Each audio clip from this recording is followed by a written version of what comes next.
Bonjour tout le monde, c'est Lucie, votre spécialiste en reconquête amoureuse et fondatrice du site monplancoeur.fr. Je suis ravie de vous retrouver pour cette nouvelle vidéo dans laquelle on va évoquer ce que vous devez faire si vous croisez votre ex. Mais juste avant d'aborder le sujet du jour, j'aimerais d'abord vous demander à tous de cliquer sur le bouton s'abonner juste ici et d'activer la cloche si ce n'est pas encore fait. Et de mettre un grand pouce bleu si mes vidéos vous aident. Et pour celles et ceux qui me découvrent pour la première fois, vous trouverez juste en dessous de cette vidéo un quiz qui va vous permettre d'estimer vos chances de reconquérir votre ex. Pour y participer, rien de plus simple, il suffit de cliquer sur le lien qui se trouve dans la barre de description. À présent, voyons ensemble ces 3 choses qu'il vous faut faire absolument si vous croisez votre ex par hasard. Déjà, la chose qu'il ne faudrait surtout pas faire et qui malheureusement se produit trop souvent malgré tout, c'est de réagir avec le cœur et les émotions. Se laisser submerger par les émotions, par la tristesse et perdre tous ses moyens devant son ex, ce serait un très mauvais signal à lui envoyer, voire encore pire, de se mettre à pleurer.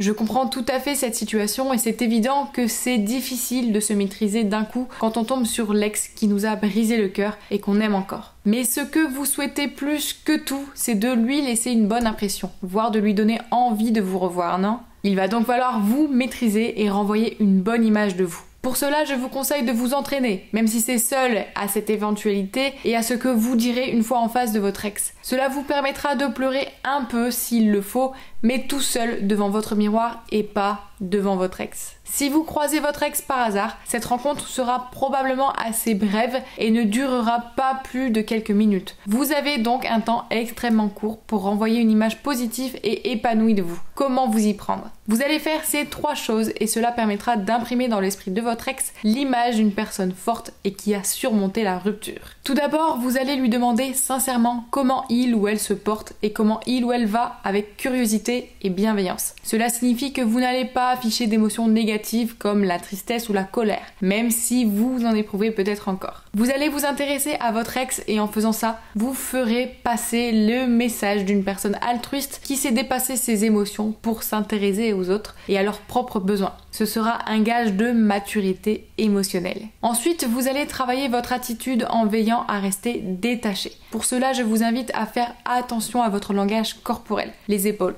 détendues, basses, vos bras et mains le long du corps et pas crispés et serrés autour d'un sac ou d'un objet. Notre corps envoie souvent bien plus de messages qu'on ne le pense et est interprété inconsciemment par nos interlocuteurs, même quand on n'en a pas le sentiment explicite. Donc évitez de croiser les bras ou d'avoir la mâchoire crispée. Cela enverra à votre ex le signal que vous êtes sur la défensive et agressif. Au contraire, souriez, soyez détendu et ainsi votre ex vous quittera en ayant un sentiment de sérénité de votre part.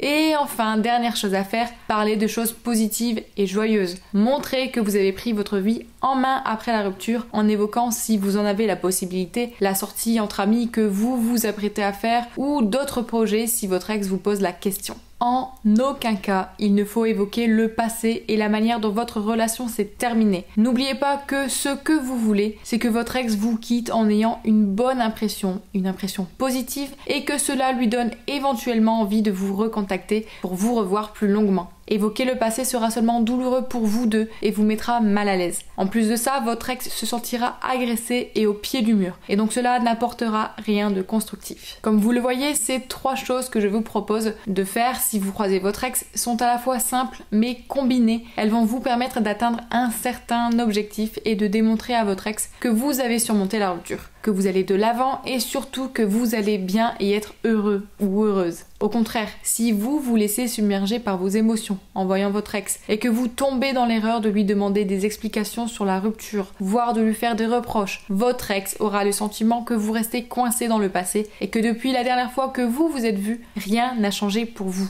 En fait, cela réconfortera votre ex dans l'idée qu'il ou elle avait raison de vouloir vous quitter et que vous êtes incapable d'être heureux ou heureuse sans lui. Alors que là, votre ex va se dire waouh et sera intrigué par vos changements. En gros, ce sera une rencontre qui servira votre reconquête amoureuse et non l'inverse. Dites-moi d'ailleurs laquelle de ces 3 choses représente le plus gros challenge pour vous à mettre en place. Dites-le moi en commentaire. J'en profite enfin pour vous dire que je vous propose du contenu exclusif sur la reconquête amoureuse pour vous aider à aller plus loin et mieux à reconquérir l'amour de votre vie. Pour y accéder, c'est juste en dessous de cette vidéo dans la description sur le lien de mon programme Faire craquer son ex. En attendant la prochaine vidéo, je vous rappelle que vous pouvez vous abonner, ça me fait toujours plaisir. Mettez un grand pouce bleu si cette vidéo vous l'avez aimée et je vous dis à bientôt et d'ici là, prenez soin de vous.